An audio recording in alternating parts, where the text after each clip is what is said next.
रात घुटन देने वाली थी, घनी और चिपचिपी, मानो कोई अदृश्य दानव अंधेरे को अपनी सांसों से सींच रहा हो। पहाड़ों को चीरती हुई सड़क एक पतली धार की तरह आगे बढ़ रही थी। कार की हेडलाइट्स बेजान सफेद रोशनी बिखेर रही थी, जो पहाड़ों के सीने पर टकराकर वापस लौट आती थी। अर्जुन का पूरा ध्यान गाड़ी चलाने पर था। मोबाइल नेटवर्क तो घंटों पहले खत्म हो चुका था। जीपीएस भी पहाड़ों की ऊंचाई के आगे बेकार साबित हो रहा था। उसे याद आया बुजुर्ग चाय वाले की बातें, रात को घाटी पार मत करो बेटा, यहाँ अंधेरे के बाद कुछ और भी रहता है। अर्जुन ने तब हंसकर टाल दिया था, पर अब अकेलेपन और सन्नाटे में वो बातें जहन में गोली की तरह चुभ रही थी। कार की रफ्तार अचानक कम हो गई। अर्जुन ने घबराकर ब्रेक दबाया, पर गाड़ी मानो किसी अदृश्य जंजीर से बंधी हो, रुकने का नाम नहीं ले रही थी। इंजन जोर जोर से गरजने लगा। सामने एक मोड़ आया, गाड़ी अनियंत्रित होकर मुड़ने लगी। पहिए बजरी पर चीखते हुए फिसलने लगे। अर्जुन ने स्टीयरिंग को पूरी ताकत से पकड़ लिया।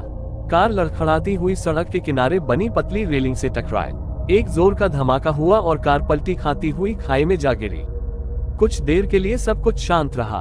अर्जुन को होश आया तो उसने पाया कि वह सीट बेल्ट से बंधा हुआ है। सिर में तेज दर्द उठ रहा था। गाड़ी पूरी तरह से पलट चुकी थी। शीशे टूट चुके थे और अंदर का सामान बिखरा हुआ था।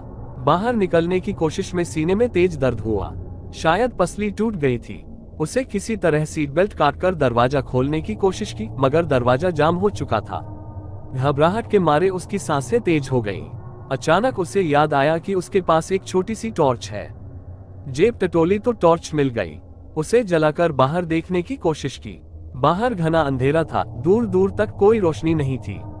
पेड़ों की टहनियां हवा में नाच रही थी, मानो कोई उसे डरा रहा हो। तभी उसे दूर से एक अजीब सी आवाज सुनाई दी, एक लयबद्ध खटपट की आवाज, जैसे कोई सूखी टहनियां तोड़ रहा हो। आवाज नजदीक आ रही थी।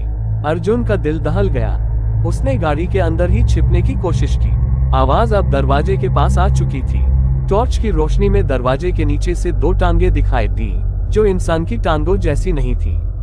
वो टेढ़ी मेढ़ी थी और पैरों के पीछे गहरा अंधेरा था, जैसे वहां कोई शरीर ही न हो। अर्जुन के मुंह से चीख निकलने ही वाली थी कि टॉर्च की बैटरी खत्म हो गई। अंधेरा उस पर टूट पड़ा। खटपट की आवाज अब दरवाजे पर जोर से पड़ रही थी। वो चीखना भी भूल चुका था, बस कांपता हुआ अपनी किस्मत को कोस रहा था। अचानक खटपट की आवाज बंद हो गई। एकदम सन्नाटा छा गया। अर्जुन को लगा शायद वो चला गया। थोड़ी देर बाद उसने धीरे से आवाज लगाई, है कोई जवाब नहीं आया। उम्मीद की एक किरण उसके सीने में जगी, मगर मर भी गई जैसे ही रात के सन्नाटे में एक गहरा कर्कश गुर्राना गूंजा। आवाज दूर नहीं थी, बहुत पास थी। अर्जुन की सांसें थम गईं। वो जानता था वो अकेला नहीं था। अंधेरे में कोई चीज थी, उसे घूर रही थी, शिकार को निहारने वाले जानवर की तरह। उसने आंखें मूंद ली, मरने की दुआ मांगते हुए। तभी तेज रोशनी की एक किरण कार के अंदर चमकी। आशा की लहर दौड़ गई। उसने आंखें खोली और देखा कि सामने से दो हेडलाइट्स तेजी से उसकी तरफ बढ़ रही थी। एक राहत की सांस उसके सीने से निकली। शायद कोई मदद के लिए आ गया था। लेकिन जैसे जैसे रोशनी नजदीक आई, अर्जुन की राहत काफूर हो गई। हेडलाइट्स कार के पास रुकी। गाड़ी पुरानी थी, जंग लगी हुई, और उसके शीशे काले कपड़े से ढके हुए थे। ड्राइवर का कोई पता नहीं चल रहा था। कार का दरवाजा धीरे से खुला। अंदर से एक ठंडी हवा निकली, जो हड्डियों को कंपाने वाली थी। अर्जुन को लगा वो चीखे, लेकिन गले से कोई आवाज नहीं निकली। एक काला हाथ कार के अंदर आया और सीट बेल्ट काटने लगा। अर्जुन सिर्फ देखता रहा, हिलने डुलने में असमर्थ। हाथ उसे बाहर खींचने लगा। बाहर निकलते ही उसने देखा सामने खड़े आकृति को। वो इंसान जैसी तो थी, मगर उसका पूरा शरीर सफेद कफन से ढका हुआ था। चेहरे पर सिर्फ दो काले गड्ढे थे, जहां आंखें होनी चाहिए थी। आकृति ने धीरे से उसका हाथ पकड़ा और पुरानी गाड़ी की तरफ ले जाने लगी। अर्जुन चीखना चाहता था, मगर आवाज फिर अटकी रही। वो घसीटता हुआ उस भयानक गाड़ी की तरफ बढ़ा। तभी उसे दूर से आवाज सुनाई दी, तेज सायरन की आवाज। वो तेज होती जा रही थी। सफेद कफन वाला आकृति रुका और पीछे मुड़ा।